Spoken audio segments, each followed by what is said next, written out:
A landmark in Virginia's state capital of Richmond for more than 100 years.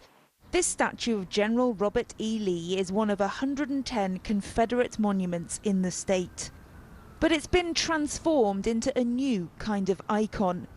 The city of Richmond was the capital of the Confederacy, a flashpoint for the battle between the slave-owning southern U.S. states and the rest of the country. Now it's a flashpoint for the battle over how America remembers its history. We're here simply because we believe in equality. We believe that no one race or person is superior to the other, and that everybody should be treated equally. Our ancestors started it, and we have to finish it. For us Americans, Virginia is where it first started. Especially Richmond. It started here and it has to finish here. These protesters have set up camp, saying they'll stay until the statue comes down. The state governor's ordered its removal, but a judge blocked that with an injunction. Personally, I think that if you take history down, it gets erased eventually. And when you erase history, you're pretty much doomed to repeat it. So I don't know. I think it just depends. Then again, I'm not from the people who feel offended by it either, so I can't really speak for that part.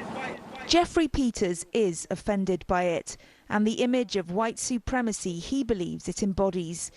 His mentally ill nephew, Marcus David Peters, was killed by police officers when he was unarmed. This statue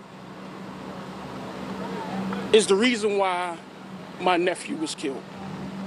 A defensive, unarmed man. Back in slavery, that's what they did. They killed defensive, unarmed people, and it's still going on today. So this has to come down so we can move forward. But there are those who say removing objects won't help.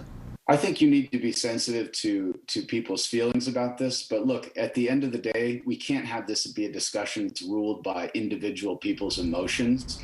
And we can't litigate all of that by pulling down statues and renaming buildings.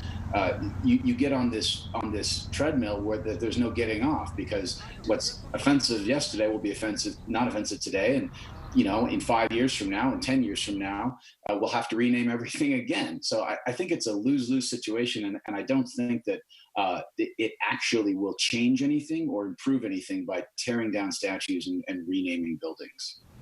But these protesters say they'll no longer tolerate what they see as grand symbols of white supremacy that tower over their city and their country.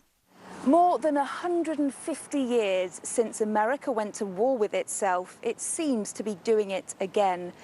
Wounds that never truly healed have been reopened, and the country is still grappling with its short history and how that history should be told.